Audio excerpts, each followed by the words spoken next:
नमस्कार शेतकरी मित्रांनो, आज पाहू शकता आपल्याकडे साई श्रद्धा मार्फत कस्टमर आले होते. भाऊ तुमचं नाव सांगा जोरात आधी. भाऊ तुमचं सांगा. त्यांचा लाईव्ह सौदा चालू आहे आज दोन्ही मार्केटमध्ये यांनी आलेले होते. भाऊ सांगा बरं किंमत. 1,30,000 रुपये. 1,30,000 नाही सांगू राहिले असं वाटत नाही का? नाही लई कमी सांगू राहिले तुमच्या. भाऊ मागा बरं. 70 म्हणतात ते.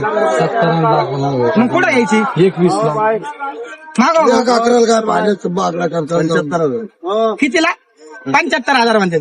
मग कुठे द्यायची 80 ला. नाही होणार. मग कुठे द्यायची 1,10,000 काय देऊ तुम्हाला. 85 ला. नाही 90 ला. 5,00,000 काय मी काय म्हणतो तो 1,5 राहून देतो लाखाला नाही घेत आम्ही काही. आपले 70 75 आणि 80 वर हे मारू का देशील का? देशील का? करायचं 1,01,000 रुपये.